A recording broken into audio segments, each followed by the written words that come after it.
Welcome, everybody come on, welcome, welcome to the party, come on, welcome, welcome. There's another cup for everyone, welcome, welcome, welcome. Welcome, welcome, welcome. Everybody come on, welcome, welcome to the party, come on, welcome, welcome. There's another cup for everyone, welcome,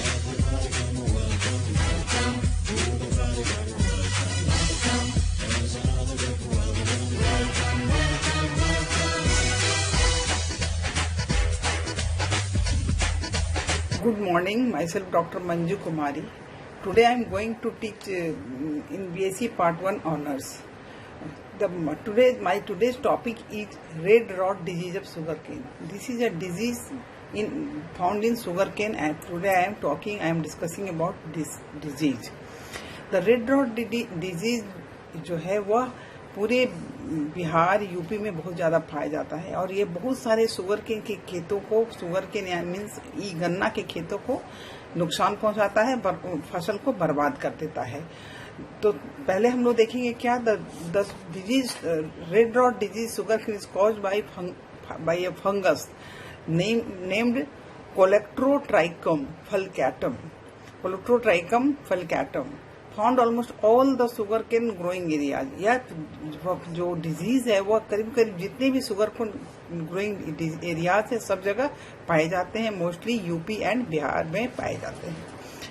अब उसके बाद हम लोग देखेंगे कि इसका reproduction and structure कैसा है। तो first will see the fungus belongs to class deuteromycetes. Fungus किस क्लास को बिलोंग करता है? Class deuteromycetes. The mycelium is profusely branched. Mycelium में बहुत सारे ब्रांचेज होते हैं। द हाइफी इज सिलिंड्रिकल होता है। सिलिंड्रिकल मतलब सिलेंडर की तरह होता है। एंड सेप्टेट मतलब बीच में सेप्टेशन यानी पार्टीशन होता है। द माइसीलियम में भी इंटरसेलुलर और इंट्रासेलुलर। माइसीलियम में भी इंटरसेलुलर हो सकता है और इंट्रासेलुलर होता है। And usually found in pith region of the plant. What is the pith means जो सेल होता है प्लांट का जो स्ट्रक्चर होता है उसका बीच में जो प्लांट के स्टेम या जो उसमें भी बीच का जो स्ट्रक्चर होता है जो पेरेन्काइमेटस होता है पीथ होता है, तो जनरली यह पीथ रीजन में ही पाया जाता है। तो इसमें reproduction takes place by asexual reproduction. Reproduction कैसे होता है? इसमें एसेक्सुअल रिप्रोडक्शन होता है by means of conidia. Asexual reproduction होता है किसके थ्रू होता है? बाय कोनिडिया जो which produced on conidiophores. Conidia जो है कोनिडियोफोर्स के ऊपर बनता है। The conidiophore forms fruiting body, जो कि एक कोनिडियोफॉर्म जो है वह एक fruiting body flat saucer like structure बनाता है और उसके ऊपर बहुत सारे कोनिडिया होते हैं। द कोनिडिया आर यूनिसेलुलर और हाइलाइन। तो कोनिडियोफोर क्या बना? द कोनिडियोफोर के forms a fruiting body which is saucer shaped, flat and open in structure. The conidia are unicellular and hyaline. They infect the healthy plants. Conidia जो है जब conidiophore से अलग होता है तो वो फिर दूसरे हेल्दी प्लांट को इन्फेक्ट करता है। आफ्टर जर्मिनेशन क्या होता है? वह उड़ के दूसरे प्लांट पे जाता है, वहां जर्मिनेट करता है और नया इन्फेक्शन करता है। तो दिस टाइप। अब हम देखेंगे इसका सिम्टम क्या है। This disease is very distinct, very evident. This disease is very evident मतलब यह बहुत ज्यादा होता है और साफ दिखाई देता है। और जनरली यह प्लांट के शुगरकेन के लीव्स एंड स्टेम पे पाया जाता है।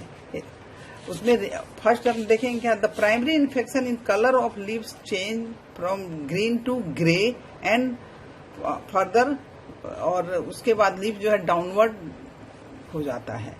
फर्स्ट इन्फेक्शन क्या हम देखेंगे कि leaves become green to dark grey हो जाता है। उसके बाद श्रिंकेज ऑफ स्टेम जो है वह उसका नोड से श्रिंकेज होने लगता है। उसके बाद तो उसकी जो प्लांट की लंबाई है वह कम हो जाती है due to this disease. Thirdly देखेंगे the internodes become depressed. Internodes जो होते हैं वो बिकम डिप्रेस्ड हो जाते हैं। The juice of the sugar cane जो होता है, ऐसे शुगर केन, ऐसे गन्ना का जो जूस अगर हम निकालेंगे तो वो फाउल, उसमें एक बहुत ही गंदा स्मेल होता है। थर्ड देखेंगे रेड पैच अपीयर्स, उसमें पूरी प्लांट के स्टेम, लीफ, हर जगह रेड पैच अपीयर्स हो जाते हैं, जो कि एक डिजीज का सिम्टम है। Thirdly we will see plant become weak, जब ऐसा डिजीज, जब ये डिजीज प्लांट में होता है तो वह प्लांट बहुत ज्यादा वीक हो जाता है। The infected part secretes a red juice, infected part में क्या होता है, एक रेड कलर का जूस निकलता है, हेंस इसी कारण से इस डिजीज को कहा जाता है red rot disease of sugar cane. अभी आप कहीं भी सिम्टम देखेंगे, कोई भी प्लांट शुगर केन का लिया, उस पर आप देखेंगे कि रेड रेड पैच है, पैच में धब्बा धब्बा जैसा है उसके लीफ पे, उसके स्टेम पे, मतलब कि वो डिजीज से, वह रेड रॉट डिजीज से इन्फेक्टेड है, और यह बिहार यूपी में बहुत ही ज्यादा पाया जाता है। थर्ड, अब हम देखेंगे कंट्रोल कैसे करना है इसका। तो इसके कंट्रोल के लिए सबसे पहले है कि रेसिस्टेंट वैरायटी ऑफ प्लांट्स का ग्रो करेंगे, शो करेंगे, दिखाएंगे, बोआई करेंगे। रेसिस्टेंट वैरायटी बिहार में क्या क्या है, CO313, CO513, BO3, BO10, BO14 and BO17. These all are resistant variety of sugarcane, जो कि प्लांट लगाना चाहिए जिससे कि डिजीज को हम कंट्रोल कर सकते हैं। सेकेंड है लॉन्ग रोटेशन, इसमें क्रॉप रोटेशन करना चाहिए, लॉन्ग क्रॉप रोटेशन इसमें होना चाहिए। क्रॉप रोटेशन मीन्स आप समझ सकते हैं, क्रॉप रोटेशन क्या होता है कि एक, मान लीजिए कि अभी गन्ना लगा तो नेक्स्ट फसल जो है वह क्रॉप, वह गन्ना नहीं होना चाहिए, वह कोई दूसरा फसल होना चाहिए।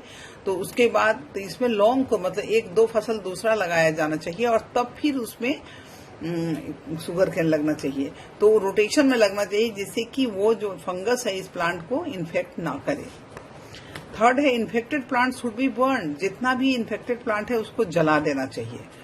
For healthy seeds should be sown, जो हेल्दी सीड्स मिले उसी को बुआई करना चाहिए, उसी को मतलब सोन होना चाहिए। Water logging should be avoid, water logging मतलब मालूम है जहां पानी लग जाता है, जैसे खेत में अगर पानी लग गया गन्ने के खेत में तो ये इन्फेक्शन होने का ज्यादा चांस रहता है। इसलिए अगर इसको हम रोकना चाहते हैं तो खेतों में वाटर लॉगिंग, पानी का जमाव हमें रोकना पड़ेगा। ठीक है, इस तरह के प्रिकॉशन से हम इस डिजीज को कंट्रोल कर सकते हैं और प्लांट को बचा सकते हैं। Thank you.